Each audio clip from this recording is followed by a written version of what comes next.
নমস্কার, আমার নাম ডক্টর উজ্জ্বল দেবনাথ।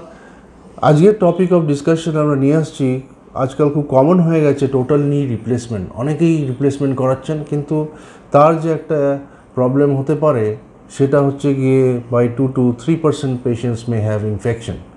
ইনফেকশনটা কী করে আপনারা বুঝবেন? যদি হয় 3 মাস পর থেকে আপনার যদি পারসিস্টেন্ট পেইন থাকে হাঁটুতে, বা কখনো চিলস বা রাইগার বা ফিভার হতে পারে, বা যদি কোনো পুঁজ বেরোয় বা কোনো জল বেরোয় আপনার ইনসিশন সাইড বা অন্য খান থেকে, আর হাঁটতে গেলে ভীষণ ব্যথা, মুভমেন্ট করতে গেলে ভীষণ ব্যথা, এইসব ক্ষেত্রে আমি বলবো আপনাদের টোটালি রিপ্লেসমেন্টটা ইনফেকশন হয়েছে।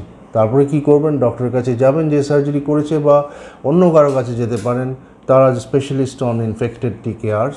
ওরা ব্লাড টেস্ট করবে, এক্স রে করবে, এমআরআই করবে, অ্যান্ড অ্যাসপিরেশন করবে। এসব করে দেখতে হবে ইনফেকশনটা কত দূর ছড়িয়েছে, তারপরে সার্জারি করা ছাড়া উপায় নেই। Thank you very much.